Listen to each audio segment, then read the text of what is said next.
institutes had stopped because of the pandemic, and we thought it something should be done as a group. And that actually took off very well, and it was widely appreciated by students and faculty. And but once the second wave came up and it became actually difficult to run these programs because of workload. That is when we had to pause it for a while. So now we are back from the chapter. We are back with the second version of the online teaching program. And this time we have two very vibrant coordinators. We have Dr. Vandana Bharadwaj, Senior Consultant, Department of Pediatric Hematology, Oncology and BMT at the St. John's Hospital and Research Institute, Bangalore. Welcome, Vandana, to today's session, and we look forward to a lot of interesting sessions from the both of you. And we have Dr. Preetam Singha Roy. He's Associate Consultant, Pediatric Hematology Oncology at Medica Super Speciality Hospital, Calcutta. Welcome, Preetam, to today's session. And I hand over the mic to you to conduct the program. The theme of today's session is retinoblastoma. Before I formally hand over, I would like to thank Project ECO for this continued support, for the technical support for running these programs. So this time you would have seen that it's little different from what we used to have earlier. Earlier, we used to just have a Zoom link, which used to be shared with all the participants. Now, I think this time they have gone ahead and made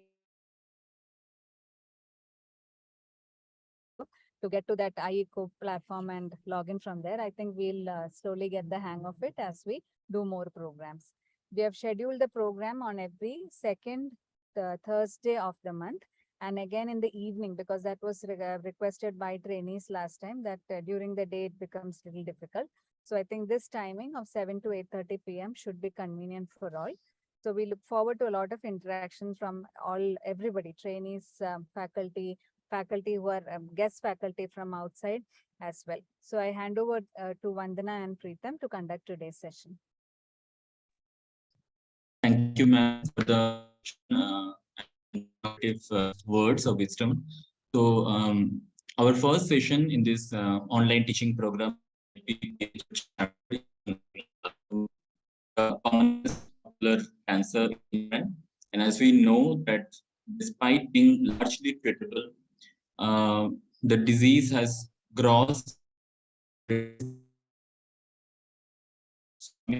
income status of the country, and many LMICs, the outcome may not be as optimized as we see in the Western world, and it really requires a proper understanding of the staging of the disease and a good collaboration between the ophthalmologist and the pediatric oncologist. So to discuss further on this topic, we have first a case presented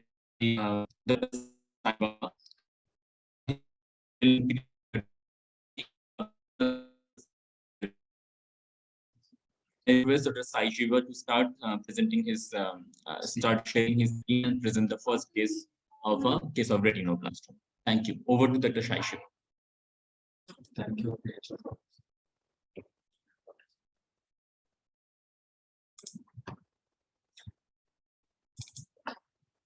Yes. Good evening to one and all. Is my screen visible? Not. Yes. Sai Shiva. Yeah, I'm audible, right? Yes. Yeah, very clearly. Yeah, good evening to one and all.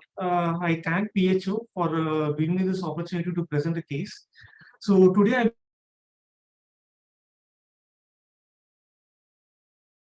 I deletion syndrome.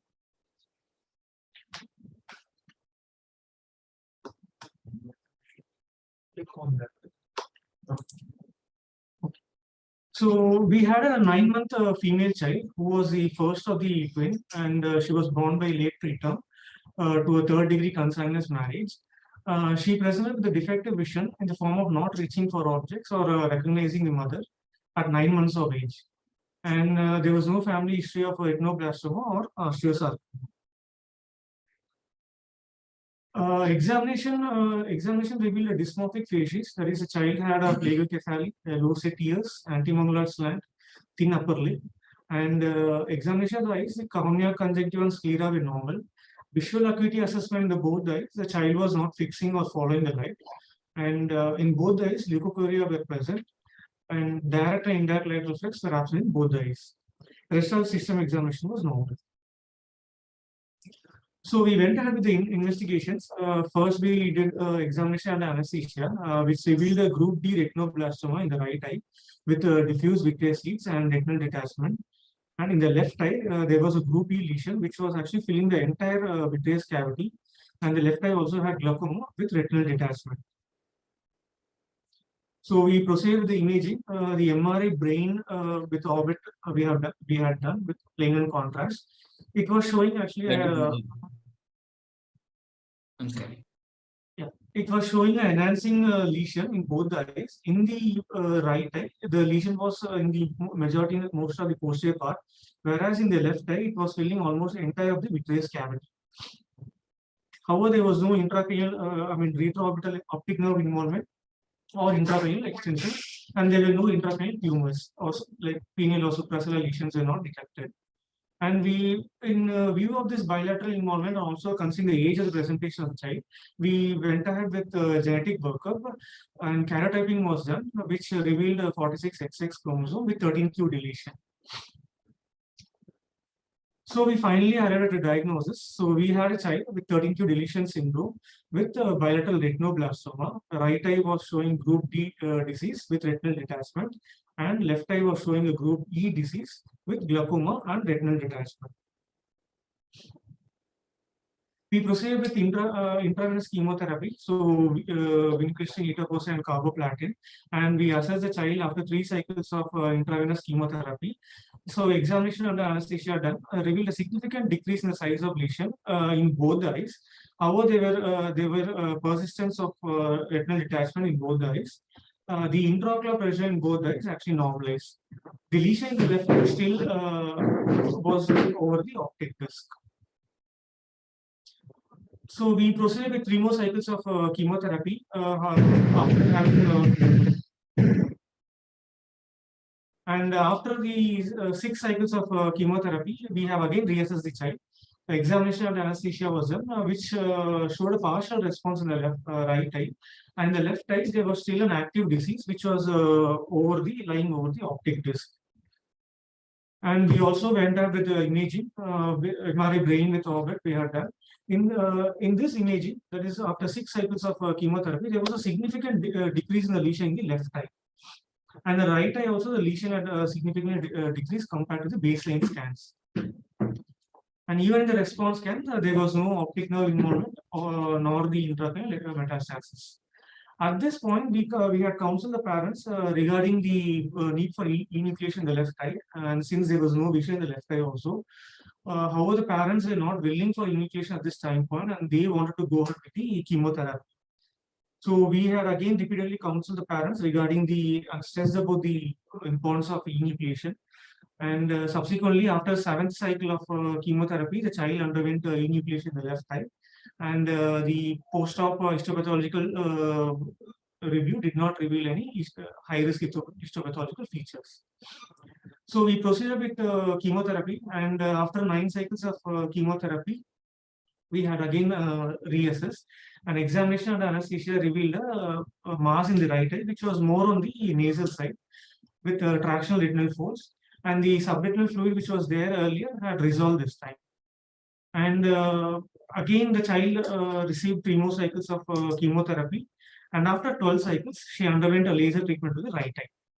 And post this laser treatment, another response assessment was done, which revealed a stable disease in the right eye.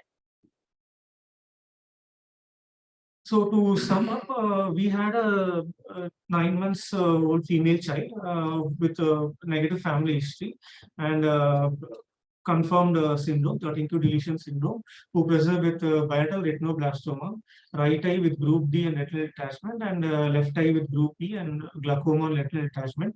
Initially, we proceeded with 6 cycles of chemotherapy, and since the parents were not willing for enucleation, so we had to go with chemotherapy. And after 7th cycle, she subsequently underwent enucleation of left eye, which did not reveal any high-risk pathological features.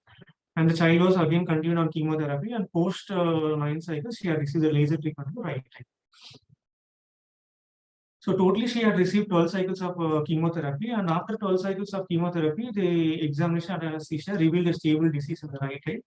And the visual acuity, I mean, the child had some vision that she was actually reaching out for objects, and mother also gave a history that she was actually recognizing the mother. And we had kept the child under regular follow-up with examination and anesthesia. And we had also counseled the parents regarding the need for keeping the child's second twin under regular follow. And genetic counseling was also given to the parents. Thank you. Right. Thank you, Dr. Sai Shiva, for presenting an interesting and indeed a challenging case. So there are a couple of questions in the chat box, but I would like to not discuss all the aspects right now, but at least a question which is clinical, that whether the child had any feature. You have told us about the dysmorphic feature, but were there developmental issues also in the child? Can you please elaborate? Sorry, can you please repeat your question? Yeah, so in the chat box, there is a question that whether your child in this case had developmental delay, global developmental delay. Yes, sir. The child actually had global developmental delay, and child was actually preterm and global developmental delay. She was on regular neurological follow, and however, her she did not have any visual disturbances till 9 months of age. And it was only during the 9 months that the mother had noticed that the child had some defective vision in the form of not following or fixing light or not recognizing mother. And that was when the child mother had actually came to us. Right. The other questions, I think we will come in the discussion section after all the presenters have talked on the topic. I just have one question. What about the availability or accessibility of ISC at your facility for intraarterial chemotherapy? Do you have access to that readily? No, sir. We don't have a facility for intraarterial chemotherapy in our center. And another doubt I had, what was the indication of, I mean, the need of doing another MRI reassessment after 6 cycles of chemo? Wouldn't just UA reassessment be sufficient enough? Yeah, since the child actually after 6 cycles of chemotherapy, I mean, examination and anesthesia actually revealed an active disease in the left eye, which was still over the optic disc. And so we just, and the right eye, even though right eye had showed significant decrease, but left eye, the regression was actually less compared to the baseline. So we thought we would go with MRI and just see assessment in that. Right. Dr. Roy, can I just say a line over here? Yeah. Regarding the indication of magnetic resonance imaging in retinoblastoma, especially bilateral retinoblastoma with 13q deletion syndrome or any systemic syndrome, we in fact continue doing yearly MRI in these patients, irrespective of the fact whether the ocular part is stable or under control up to 5 years of age. So that has been the protocol. Considering the trilateral retinoblastoma in genetically associated, heritable ones. And especially in his case, definitely there is an indication because it's sitting right there on the optic nerve, right? Yeah, so thank you. Response you can. So Pritam, the response you can assess both by UA and the MRI. So you see here you have to plan a surgical resection also, and you can always assess the disease status, extraocular disease status also when you give chemotherapy. Here there is obviously no extraocular disease per se at present. So MRI, I mean, intraocular disease is best diagnosed and assessed with an examination, the retinal fundus evaluation. So MRI is indicated when you really want to know whether there is any optic nerve extension or any sort of it. So whenever we do, I'll be talking about it. We do document each and everything in our UA, depending the size, the fluid around, the seeds around. So much of clinical documentation goes in retinoblastoma. So every series of UAs that we do, whether it's monthly or 6 weekly or 2 monthly, it's basically the clinical features that we depend on, except for the optic nerve and extraocular. Thank you. Thank you, ma'am. We'll come back to you with a bunch of questions and attack you at the end of your talk. So, so for the time being, can we now proceed to the second part of the session, in which Dr. Kalashekar will talk and teach us about the evaluation and systemic chemotherapeutic aspects of retinoblastoma. So Dr. Kalashekar Vijay Shekaran. He is a assistant professor in the Department of Pediatric Oncology at the Regional Cancer Center, Trivandrum. Sir has done his post-graduation in pediatrics, followed by postdoctoral fellowship, DM in pediatric oncology from Tata Memorial Hospital, Mumbai. The screen is yours, so you can start present. Your screen is visible. Yeah, good evening on all. So I would like to thank PHO for giving me an opportunity to talk on this topic. So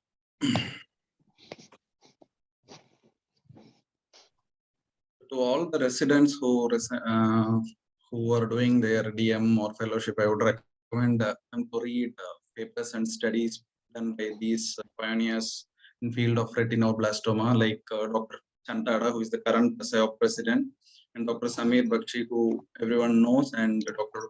Santosh Honawar. All their papers are enough to understand what exactly is retinoblastoma, how you have to approach retinoblastoma. My lessons, majority of my lessons came from Dr. Girish, who was my mentor when I was doing my residency in TMH, and the lectures by Carlos, and of course, all my patients. So objectives of this presentation include how to approach a retinoblastoma in a clinic as a pediatric oncologist, and what are all the must-know or concepts for a pediatric oncologist. So retinoblastoma, as you see, it's a very rare tumor in children. It constitutes around only 3% of pediatric cancers, and it is, however, the most common intraocular tumor in children. It's a very cancer of very young, usually close to 2/3 of patients. The incidence occurs before 2 years of age. So the point to note is early diagnosis is the key to survival. So if you see the incidence overall, retinoblastoma occurs in around 1 in 20,000 live births. The incidence is equal between the sex, and around 2/3 of the cases present unilaterally, of which 15% of the patients can have germline mutation.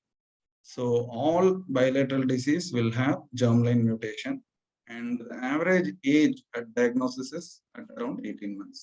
So if you see the global burden worldwide, around 8,000 cases occur worldwide, of which only 10% of the case occurs in high-income countries. So rest of majority of the burden of the disease occurs in low middle income or low income countries.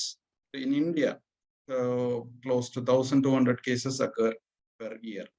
So when you sit in a clinic, what is when a patient with retinoblastoma comes to you? First step, recognize whether it is hereditary or not. So the clue to this is first you see the age of presentation, very young child, so less than 1 year. There's high chance that it is going to be a hereditary retinoblastoma. Laterality, so whether it is unilateral or bilateral. Bilateral disease is going to be hereditary. Unilateral, majority of the patients are going to be sporadic. Around 15% of the patient still can have germline mutation. So focality, see, if you have a unilateral retinoblastoma with multifocal disease, there is a chance that the patient can have underlying germline mutation. And family history, of course, will tell you there is a chance of hereditary mutation or not. There are 2 recognized clinical forms. It can be hereditary or it can be non-hereditary. So non-hereditary tumors are generally unilateral and unifocal. So the mutation in both the alleles is acquired in the somatic retinal cells. And the median age of diagnosis is around 30 months. So whereas in a case of hereditary retinoblastoma, it is going to be bilateral. If unilateral, it can be multifocal. Here, the germline mutation is acquired in utero. This germline mutation, the first hit, 25% of the cases are acquired from the parents. The rest of 75% cases, the mutation is acquired de novo. So if you compare with the non-hereditary disease, this median age of diagnosis is going to be very early, around 15 months. So if you see this slide, so even though the retinoblastoma occurs in 3% of pediatric patients, so in less than 1 year patient, it constitutes around 10%. So 2/3 of the cases occur prior to 2 years. So if you come to 5 years, around 95% of the cases would have occurred. So post 5 years, the chances of having a retinoblastoma is going to be very minimal. So majority of the cases occur prior to 5 years. So laterality, as they age, the chances to have a bilateral retinoblastoma goes. So in our case, what are all the clinical clues? So the child presented first at 9 months of age with bilateral retinoblastoma, so which will point towards a hereditary RP possibility. So, and child had additionally global developmental delay and dysmorphism. So you should think possibility of underlying 13q deletion syndrome. However, the child don't have any family history of retinoblastoma. The second step is to recognize clinically whether it is intraocular or extraocular. If you feel it is intraocular, whether it is advanced intraocular or not. Along with examination, do a proper eye examination, and whatever possible way as a pediatric oncologist assess the visual assessment. So clinically, generally the common presentation is to present with the leukocoria.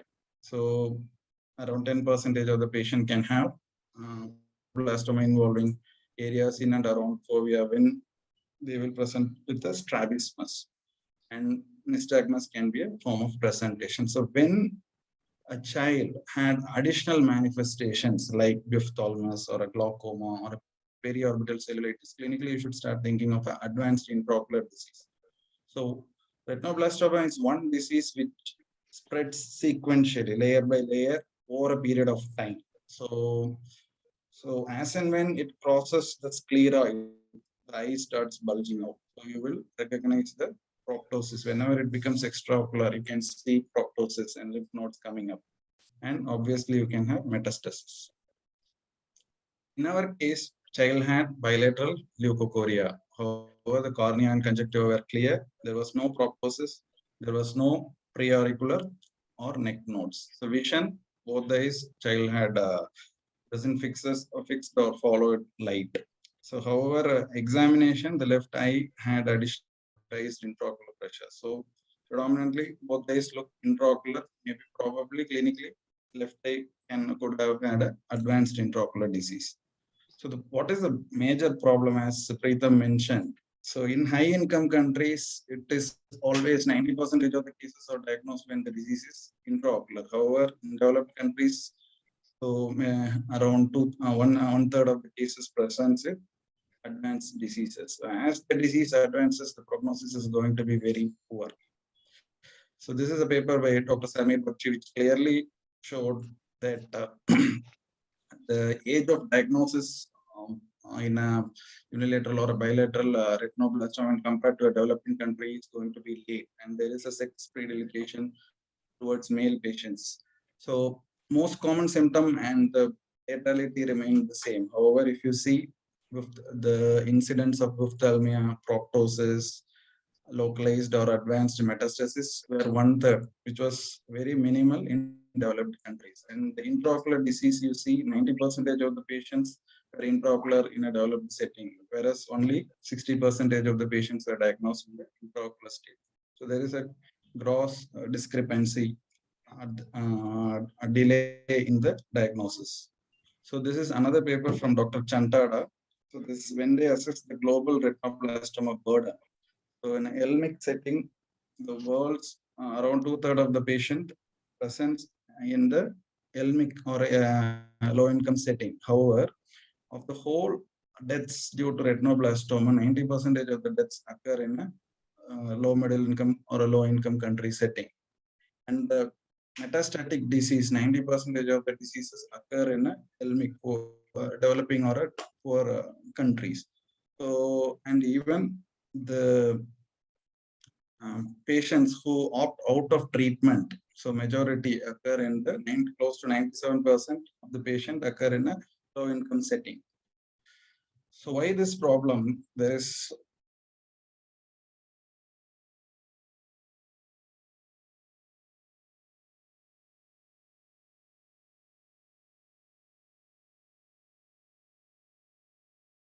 disease and the poor prognosis associated with retinoblastoma in a poor income setting. So a few words about the biology. As you all know, retinoblastoma occurs due to inactivation of both the RB1 gene. In a germline, in a hereditable retinoblastoma, the first hit is germline, whereas in the